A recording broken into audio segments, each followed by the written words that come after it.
The Senate gave overwhelming approval today to a resolution calling on the U.S. to take a lead in seeking an international agreement to prohibit environmental warfare, such as past American rainmaking practices in Southeast Asia. They were using it in warfare over Vietnam and creating flood and mud areas all over so the enemy couldn't get through.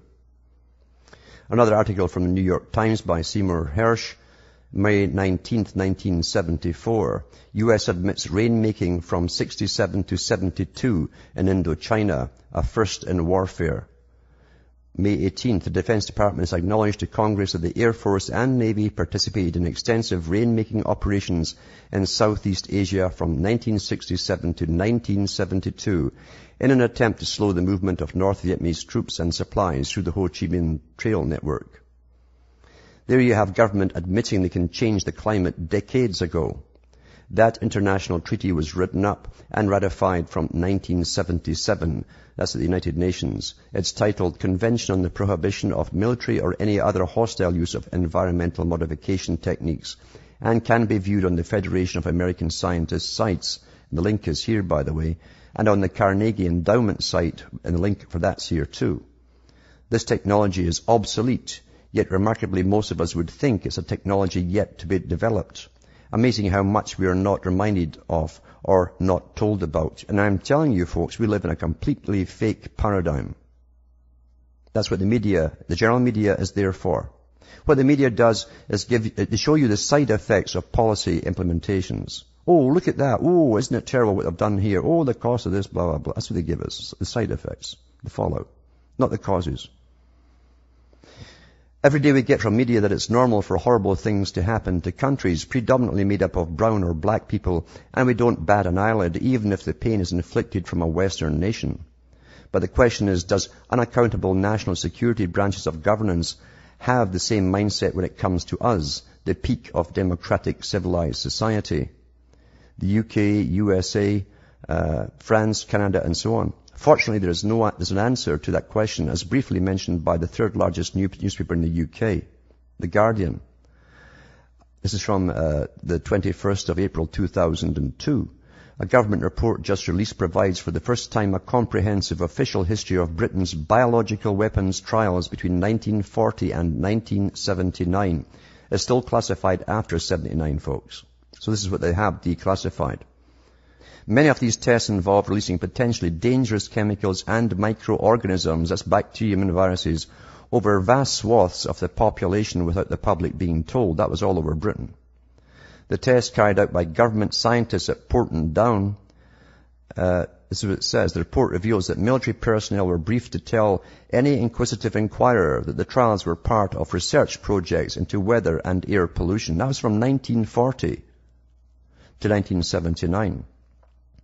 One chapter of the report, The Fluorescent Particle Trials, reveals how between 1955 and 1963, planes flew from northeast England to the tip of Cornwall along the south end and west coast, dropping huge amounts of zinc, cadmium, highly carcinogenic by the way, sulfide, on the population. The chemical drifted miles inland, its fluorescence allowing the spread to be monitored. Cadmium is recognized as a cause of lung cancer and during the Second World War was considered by the Allies as a chemical weapon. In another, this is what they do. This is what your own, them, your own them as opposed to others them. This is what your own them does to you. In another chapter, Large Area Coverage Trials, the Ministry of Defense describes how between 1961 and 68, more than 1 million people along the south coast of England from Torquay to the New Forest were exposed to a bacteria, including E. coli and Bacillus globigi, which mimics anthrax. These releases came from a military ship. And I've put that out before. They did the same off Norwich. And then they tested the whole population who hadn't a clue. And all the doctors were in it through the National Health Service, collecting the data for the government.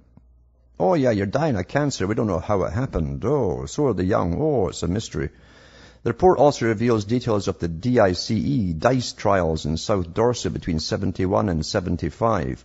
These included US and UK military scientists spraying into the air massive quantities of Serratia marcescens bacteria with an anthrax stimulant and phenol.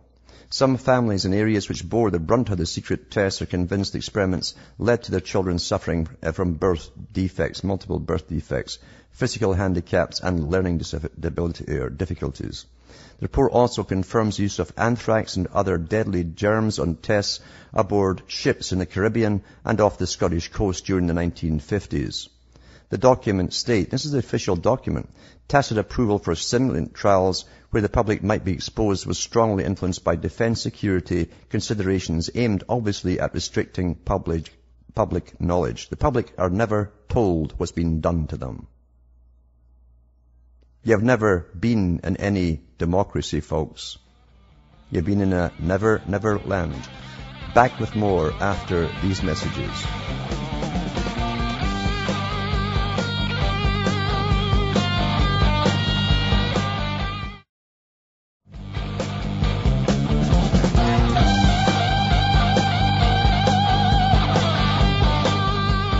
This is Alan Watt, and we're cutting through the matrix.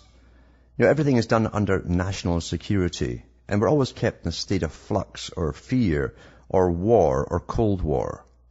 2 world wars, many policing actions in between. In a Cold War, it terrifies that we're going to get nuked at any time. It's all for control purposes. Remember what Orwell said, that war is peace, peace is war, freedom is slavery, etc., etc. And they keep telling us we're free as we get put into deeper and deeper forms of slavery. But remember, too, he also had in his book 1984, when Winston's being tortured by O'Brien. O'Brien was one of them, you know, them. And O'Brien says to him, he says, oh, the war is not meant to be won, Winston. It's meant to be perpetual. To maintain control over the people. That's what it's for. So we go through war after war. Now it's a war on terror, you see, and all your rights are stripped away. And then it's a war for the environment forever, as they depopulate. And by the way, on the site, and on the links I'll put up there to the mitigation of the effects of spraying, etc., you'll also see that the first few pages is devoted solely to depopulation. Depopulation was mandatory. They even say in this report that a side effect will be depopulation and possibly sterilization and a decrease of fertility. Oh, it fits the bill perfectly, doesn't it? Going back to this article here, it says, what are they doing today when the best and brightest minds decided in the Geo-Engineering report that such systems could probably put into effect within a year or two of a decision to do so, and mitigation effects would begin immediately? It was a go-ahead signal for the military that the government had already paid for. That paragraph can be used as historical justification for the military to go into full effect with global geoengineering, and under national security laws they did not have to tell elected politicians or the public about it, never mind asking for their permission. And that's a fact. National security branches work together, especially with a perceived global threat. Despite the media blackout in current national security operations, there was one report from Germany's RTL News, is owned by the RTL Group, which is Europe's largest TV, radio and production company. Below are extracts from the 2007 news report that broadcasts, and here's the broadcast can be viewed. The link is here for you to see. It says here, clouds up to 350 kilometers long appear all of a sudden on the radar, but only on the meteorological radars. We can state within a 97% certainty that we have on our hands chemical trails. This is on the TV station, comprised by the fine dust containing polymers and metals. The radar images are stunning considering they needed tons of dispersed elements. Military heads claim that the substances used are not harmful. That's what the military claimed during that particular show that they put on there. Military planes from the German Federal Army are manipulating our climate. That came on the show as well. The register reports emissions of chemtrails at low altitudes. In the following 3 weeks, the instruments register other activities. Meanwhile, the satellite imagery is clearly counterfeited by the military. And I've had reports by guys who are up there as pilots who tell me the same thing. And then it says here, it's enormous. This is from a German politician, Johannes Rimmel. He says, obvious that enormous regions are being polluted with clandestine actions. The government must provide explanations to the unsuspecting population. If militaries around the world are spraying the atmosphere constantly to expect to be detected, right, then it gives you more articles to show you, which literally back up all the stuff I've been talking about for here. We're really living in a never land, a fiction put out by the media and entertainment. But by God, we're enthralled by entertainment these days while all this is happening. Because after all, we're domesticated and we couldn't save our lives if we had to. At least for most folk. I'll put all these links up tonight on my site, cuttingthroughmedia.com. From Hamish myself, from a heavily sprayed Ontario, Canada, it's good night, and may your God or your gods go with you.